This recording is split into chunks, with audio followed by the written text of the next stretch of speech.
অপু বিশ্বাস যেহেতু আমার আমার ছেলের মা, ওকে।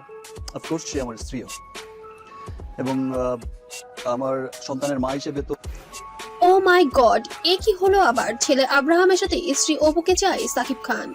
বুবলিকে যেন এবার দূরে সরে দিয়েছে এবং অপু বিশ্বাসকে কাছ টেনে নিয়েছে সাকিব খান। বিভিন্ন তার অবস্থাটা অনেক উপরে, ওকে। বাট সামহাও যেটা অপুই খুব ভালো জানে, কিছু মানুষ আসলে আমার যে অবস্থানটা আমি ফিল করি এখন অনেক সময় বিভিন্নভাবে সামাজিক যোগাযোগ মাধ্যমে যেন বিতর্কের মধ্যে দিয়ে থাকতে হয় ঢালিউড সুপারস্টারকে। তবে বরাবরের মতোই দুই সাবেক স্ত্রীকে নিয়ে সমালোচনা তুঙ্গে থাকে এই নায়ক।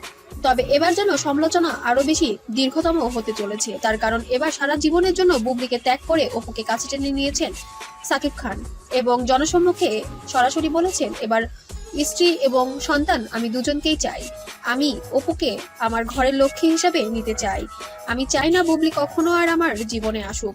বুবলিকে আমি সারা জীবনের জন্য ত্যাগ করেছি, তবে আব্রাহাম যেহেতু আমার সন্তান সেহেতু তো ওর সাথে আমার সম্পর্ক সারা জীবন থাকবে।